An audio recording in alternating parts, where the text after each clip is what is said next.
Programming on 90.7 WKGC and the Commodore Sports Network is sponsored by Sweet Bay. Sweet Bay is a bayfront village in Panama City that features parks, walking trails to the water, a future town center, and more. A community connected at the water's edge, Sweet Bay. More information about Sweet Bay online at sweetbayfl.com or 844-35-SWEET.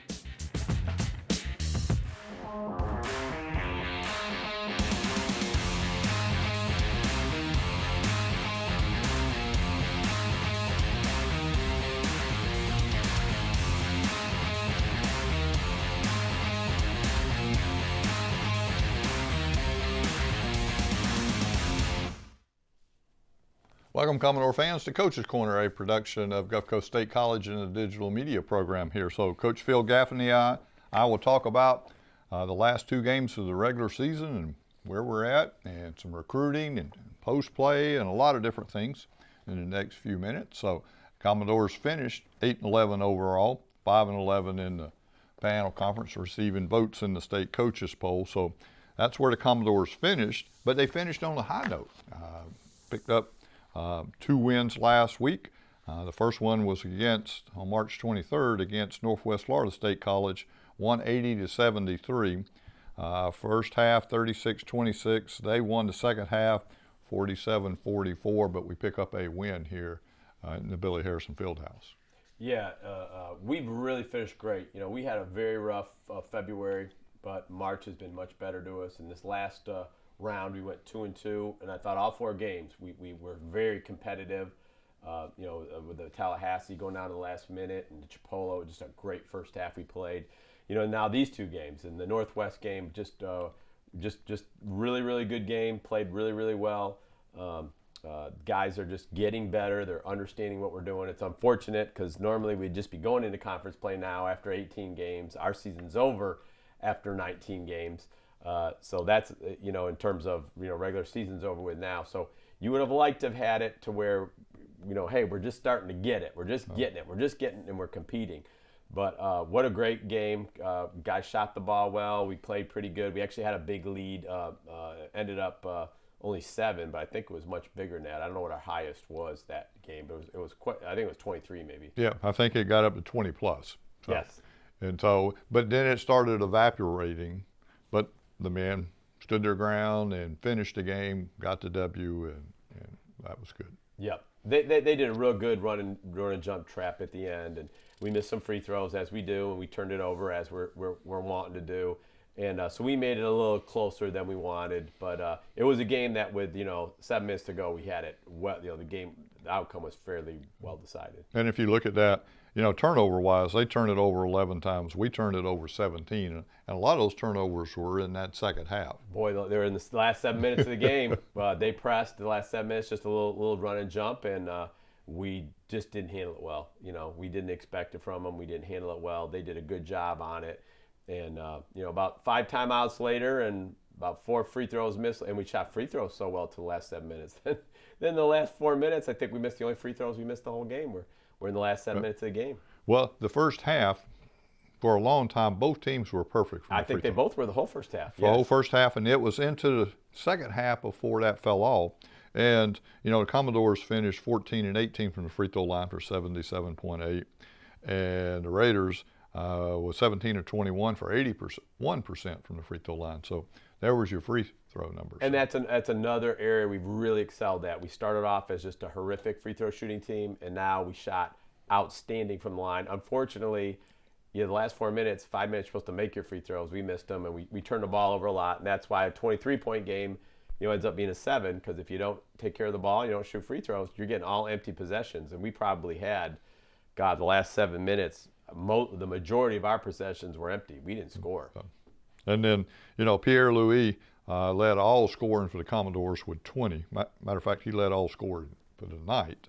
That was the only one of the starters that had that many, but then you had 3 that came off the bench. Mayo with 15, Thomas with 14, and Trayshawn Wilson with 12 off the bench for double scoring. Damani Thomas really stepped up, bagged a bunch of threes in the first half.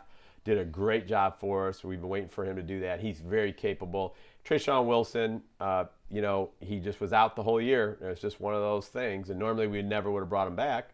But there's no redshirt policy this year. This year doesn't count. So you can bring him back. You're not wasting him. So he's come back the last 4 games. He's averaging double digits now. So he gives a double-digit score off the bench that we didn't have. And Mayo is a great player. He just had a tough year this year. And so him coming in and scoring 15 is not a shock at all. And you go back to Trayshawn Wilson. He was perfect behind the three-point line for 4-4. That's what we were missing all year. Somebody who could come off the bench and do that. That's exactly what we've been missing all season. So you'd have put those pieces with the rest of them in there, and then it works out pretty well. Makes a different game. If we look at shooting for the Commodores, 14 of 25 for 56% from behind the three-point line. That's ridiculous. That's insane. But you would like to have that every night. Right, and we haven't had it all year. So. We've had 2 elite shooters in Pierre-Louis and in Kalen Marzette, and then we haven't had anybody else above 20%, which is just awful. But now with Wilson, you have another guy who's a really good shooter. So getting better at free throws, getting better at the three, playing better basketball. We're learning, we're getting better. And we're starting to peak, but it might be a little too late. So in this case, Pierre-Louis with 6 of 12 from behind the arc, but he's been pretty consistent for you all year. He's been about a 40% shooter, and that's a 50%. So he went up a little bit that game. But, yeah, he's done it for 2 years. What a tremendous player Jamie's been. 26 of 55 from the floor, 47.3 for shooting. But another thing we'll point out while we're talking about this game, Gaffney for Northwest held him to 2 points. Yeah, 4-star recruit. I think last time he had 22. So the Northwest roster, it hasn't translated into wins, but they have 4- and 3-star recruits up and down their line. They got very good basketball program.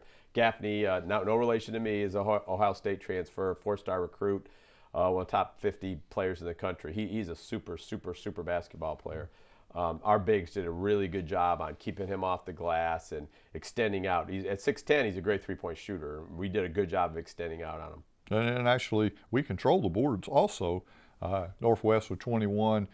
We had 32 rebounds for tonight. We're getting better, James. We're getting better. Maybe a little bit too late, but there's no question we're getting better, just like we do every year, just like we did last year. So in that case, and then we finished the season playing Pensacola. And Pensacola, up to that point, we were close, but we could never get a win there. But we picked up a victory, 74-71. First half scoring 35-25. Fortunately, we jumped on them the first half. The second half, they come out 46-37 for a 74-71 victory for the Commodores. Yeah, the defense was just outrageous in the first half. We really, in fact, out of their 25 points, I think we gave them 8 off turnovers. So in real time, about 17 points is what we gave up, which is just great effort on defense from the guys. Best defensive half of basketball, maybe other than the Chipola first half. Just excellent basketball. And so if you look at that, and we look, you played, also we got to point out that you played without Marzette, you played without Pierre-Louis, and still get a victory. Yeah, when 2 of your top 3 scorers and your only 2 3-point shooters above 30%, which is a horrible line, so they're the only 2 who really can shoot it for us, or at least have shown they can shoot it for us, are gone, you're in a little bit of trouble. But I'm going to tell you what, again, Trayshawn Wilson stepped up. All the guys off the bench stepped up. Put Demai Thomas in the starting lineup. Just everybody did well. I think, what did Roman Wilson have that game? Roman Wilson, let's find him. He finished with 15 for the night. So great effort for him. That's kind of what we expect him to do as a freshman. He's gotten better. He's a freshman who didn't play for 4 years competitively. So he's getting better and better every game. And, they had our number twice. We lost to them at their place just in the last minute, last seconds twice, and we just gave those games away. We just couldn't score. In fact, we played down there last time. We didn't score the last 4 minutes of the game. We had a 5-7 point lead, and then you don't score it for 4 minutes. You can't do that at the end of the game. You got to make your free throws. You can't turn the ball over, which has been our big issue at the end of games, is not making free throws, turn it over, and we did it there as well. This game, we held on. We did a good enough job to win, and got the victory, and we're pretty excited about it. And so if you look at scoring, Cook with 18, Mayo with 14, Trayshawn Wilson with 13, Roman Wilson with 15 to pick up that victory. When you, like you said, lose those players, we did. Shooting from the floor, we were 23 of 55 for 41.8%.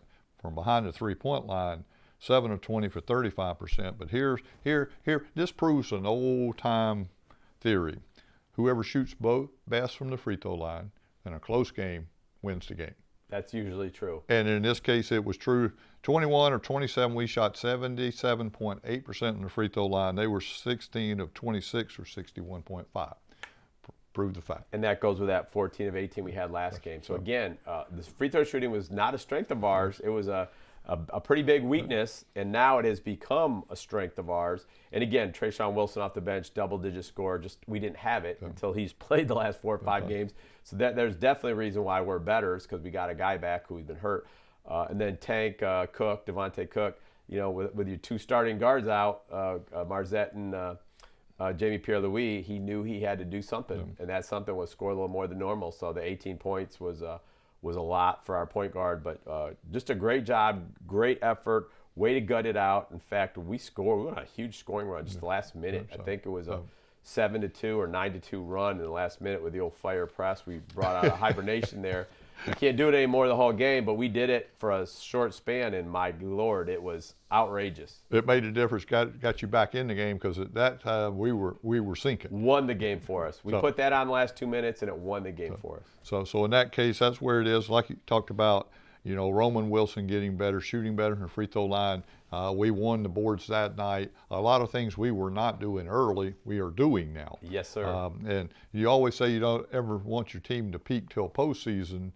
Well, because of the way this crazy season was, we never even really got out of pre-conference, because pre-conference was the season. Correct. And so, but anyway, that's the way the ball bounces. If we look at the panel conference standing right now, Tallahassee Community College is co-champions with Chipola College.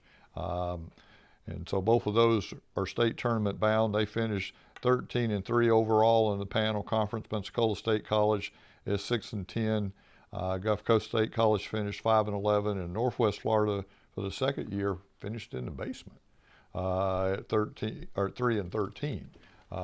Now it'll be Thursday or so before we know who gets in the state tournament.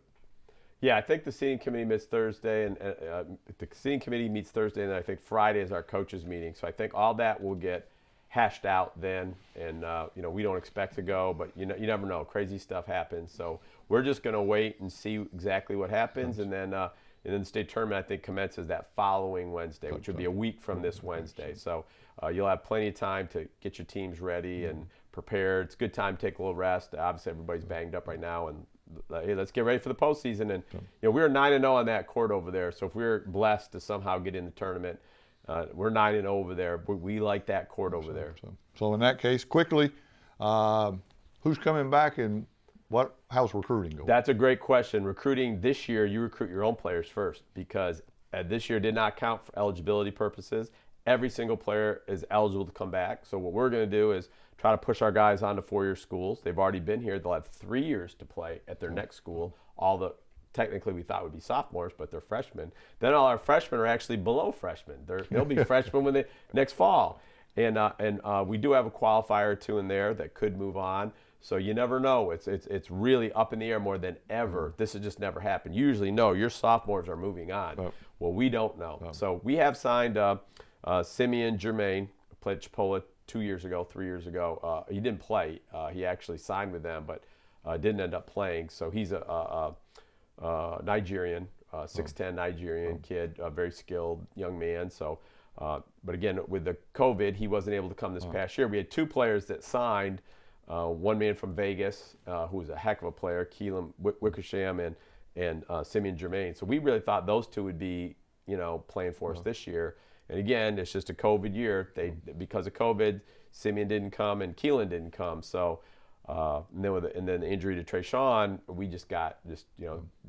we didn't beat COVID this year. That's what they said. So, but we know that Simeon's our one player that is signed with us, and then we're going to go back at the end here when season's officially over, look at all our guys to see who we can bring back, who's not going to go to a 4-year school. and then we'll figure out who we're bringing back. And then, but we're on a lot of young men from New York to Philly to Northern Virginia to all around the country, and in Florida, a lot of Florida kids. So we're just going to try to recruit and do the best we can. So for Coach Phil Gaffney, I'll be back with Coach Cayla Petree, and we'll talk about the Lady Commodores only. Programming on 90.7 WKGC and the Commodore Sports Network is sponsored by Sweet Bay. Sweet Bay is a bayfront village in Panama City that features parks, walking trails to the water, a future town center, and more. A community connected at the water's edge, Sweet Bay. More information about Sweet Bay online at sweetbayfl.com or 844-35-SWEET. Welcome back, Commodore fans. Coach Cayla Petree and I will talk about the Lady Commodores and how they finished the season and what lies ahead. Lady Commodores finished 10-8 overall, 8-8 in the panel conference, ranked 5th in the state coaches poll, ranked 15th in the NJCA national poll. So still very much alive and potential, and we'll talk about that in a few minutes. But, you know, we played some games last week, Coach, and let's look at them and break them down. Played Northwest Florida State College, which is the panel conference champs, state tournament bound. Big win the other night against Chipola, which is the second place team in the panel conference. But we played them. If we look at the game by the quarters, 22-10 Raiders. And the Raiders won all 4 quarters. 21-19, 23-19, 13-12 for a 79-60 loss for the Lady Doors. But after the first quarter, pretty much we're right in that mix with them. You know, we've said all year just how talented they are, and their depth is their strength. They have all the pieces and the depth, definitely to win a national championship. And so they're a great team, but I thought our team played well. You know, like you said, 3 of those quarters were fairly close. We are improving. We just kind of run out of bodies, run out of fouls and whatnot, but definitely moving in the right direction right here for postseason play, hopefully. And if we look at that, you know, Daniel was not the leading scorer for the Lady Commodores. Our for the game, Gibbs was. Scored 22 points, Coach. Liz definitely did a great job. They face guarded Nia, tried to keep the ball out of her hands, and so she became a willing screener, a willing passer. Still had 19 points, but Liz Gibbs did a great job. Just thinking about how she scored her points, she did a great job breaking down the defense, driving in, playing off 2 feet, showing some control and some poise and jumping up and scoring. And so really proud of her. That's the kind of game we like her to have and we need her to have. And in this case, if we break hers down even more, perfect from the free throw line, 5 of 5. Perfect behind the 3-point line, 1 of 1. And 8 of 12 from the floor. That's pretty impressive. Yes, sir. Great efficiency. So, she plays so hard. She's a big part of what we do defensively, obviously being our point guard. She's the pace setter for the game. And so to have her, you know, get a little fruition and score, and it's good for her. So in this case, and that kind of proves a point, the Lady Commodores were getting better, because at the beginning of the season, you might have saw 2 points there instead of 22 points. Yes, sir. And so, and then Daniel, even being face guarded, denying her the ball, still scores 19, 6 of 10 from the free throw line, 1 of 4 from behind the line, and 6 of 15 from the floor, and gets 19. Most players in the conference would be happy to have 19 for the night. Absolutely. You know, Nia, she's unselfish, but she definitely is a scorer. I feel that she's the best player in junior college. I mean, no one has her athleticism, and her pull-up jumper is just unbelievable. But what makes her difficult to guard is she can score all 3 levels. You know, she can get to the rim, she can stop and pull up, but she's also added the 3 to her game. And so she's just been unbelievable all year long. And so we look at the turnovers. Turnovers pretty even, 18-19. So there was not a big difference. We had 18 turnovers. They had 19 turnovers. So that was pretty evenly matched. Yes, sir. We would like to cut down on that, but as long as we just didn't. If it's lopsided, that's where you get into a bind. So in this case, so would Northwest would love to cut down on them too. Right. So neither one of you are going to brag about, other than you were only one turnover difference. Yes, sir. So in that case, if we look at that, that was all the double-digit scoring for the Commodores. Commodores 12 of 17 from the free throw line, 70.6%. Here again, a little improvement over some past games. I think that's improved with our conditioning and our focus. And so we've got to capitalize on those opportunities to score right there. So we'd like to get that up around 80. So 4-17 from behind the three-point line for 23.5, which is down, but you're playing a very, very good defensive team. Right. That's just, we got to do better than that. When you shoot that kind of percentage, you got to stop shooting them. And so, and then if you go back and from the floor, you're 22 of 58, 37.9%. On the other hand, if we look at the Lady Raiders quickly, 13 of 16 from the free throw line, 81.3%, 6 of 16 from behind the line, three-point line, 37.5, 30 of 56 for 53.6%. And when you talk about a total package, 4 of their 5 starters all in double digits. And then you had Piper come off the bench with 17. Piper is a great player. You know, when the addition of Poa, that moved her to the sixth man, and there's not a better sixth man in the country. She could start on anyone's team. She could start on Northwest Florida's team, but she's a great player. But that just proves how deep Northwest is at this time or this season, and because they can take 5 off and bring 5 on, and there's not a whole lot of difference. So, and then we finished out against Pensacola State College, and if we look at the game scoring by the quarters, Commodore 16-13, Commodore scored 7-12 in the second quarter, 23-19 the third quarter, 23-20 for a 69-64. Just a real scrappy game to get a win there. Just a real scrappy team. I mean, if they're in any other league in America, they're one of the top 1 or 2 teams, no doubt. They're very, very talented. Coach Penny does a great job. They've got the Neal kid, great perimeter player, can go score. And then Portia, the big post kid, she's very difficult to deal with. And so happy to get a win. Every time we played them, I believe, except for the second game here, or the second game of the season that we got to play here was a battle. You know, we had the double overtime game. We got down at third place the first time, and so happy to get a win. Right. They're coming off a huge high. They beat Chipola. And that tells you a lot. The 12-4 conference, Chipola Indians, and so they were coming into that riding that. Oh, we just knocked them off, and now we can knock off the 15th ranked team in the country. We just got a top 10 ranked team. Let's see if we can get us another one. Definitely, we were worried about it. Did not overlook that at all, and so happy to get that win. That was a must-win for us.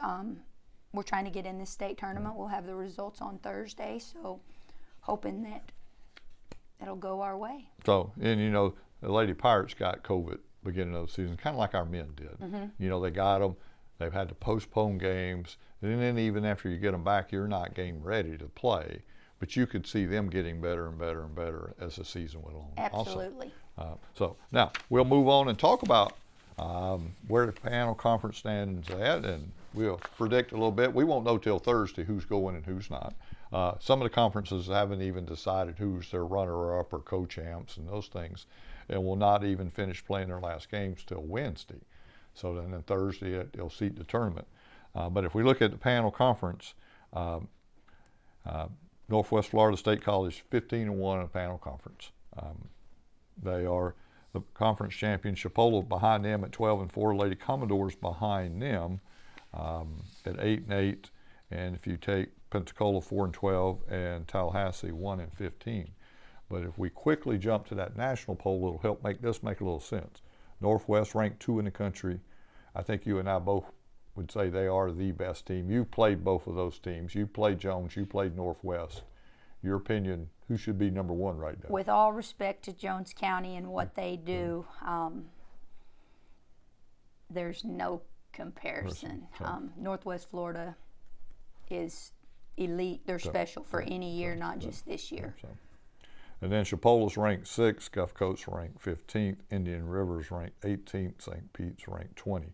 So you got 5 teams ranked in the top 25 in Region 8 that are all getting ready to see who can advance and who gets a shot at the ring this year. I'm excited to play. I hope they watch this. You know, we try to get games scheduled to play, and teams from those 2 conferences don't want to play teams from the Panhandle.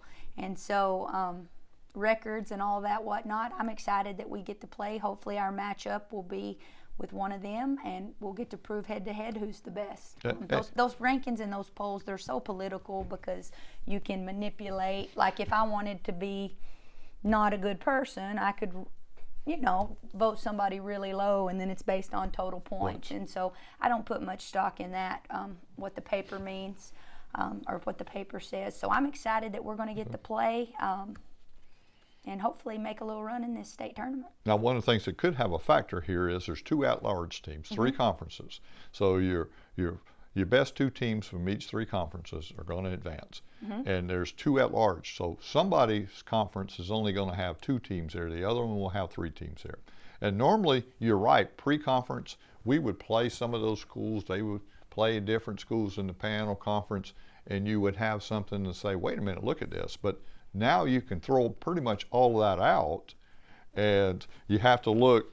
And if you look at this, you know, my prediction is Central Florida Conference, or the Central Conference, and the panel conference will get those 2 at-large bids. Well, I just don't see how anyone on the committee could look at our resume. We are 10-0 against everybody else. We are 0-8 against what I consider the best 2 teams in the country. I really do. The same for Chipola. They're not number 6. I watch basketball all the time all over the country, and they are right there, you know, definitely top 3 or 4 team at worst. And you're right, if you look where Chipola's is, Shelton State. Shelton's got a nice program. Great program. But Chipola's good, very good. Trinity Valley, they're going to get ranked high out of tradition. You know, they make it to the championship game. They make it to the Final Four. So, but Trinity Valley, again, all respect for them and what they've done in the past. Tyler is the best team in that conference. That the rankings just don't matter. But if you look at who's beaten who and whatnot, Trinity Valley's lost to Panola. Trinity Valley's lost to Tyler, and so. It'll be fun to see at the regional tournament. That's the politics. Yes, sir. And so it looks like the Central and Panel Conference will send those at-large bids, which means for the Lady Commodores, your second game, win the first game, your second game will be against either Chipola or Northwest. And then your championship game could be against Chipola or Northwest. We just want to get in, and then we just want to win one game at a time, focus on that. And then hopefully put ourselves in a position, if we shouldn't, you know, win the region, that we can get an at-large bid to that national tournament. What we would need to happen for that to happen, we would need teams in the poll to finish as they're ranked, because any upsets would mean that at-larges would go to the teams ranked higher. And so if it went down perfectly where we're ranked right now, I believe we would be the 5th at large for the national tournament. So hopefully all that'll spin out this week, and then we'll be able to play some more games. So you have to play in your in your qualifier. So we have to make the state tournament. If we don't make the state tournament, you didn't play in your qualifier, it won't matter. Then we're done. Then you're done. So, but if you can get there, then your hopes are alive that you can continue to move on. So that's how it shakes out. A lot of ifs. A lot of ifs and a lot of excitement. And just like the panel conference, it's going to come down to the last game. So for Coach Cayla Petree, I'm James Baxley. Thanks for watching, Commodore fans, and we'll see you next time on the Commodore Sports Network.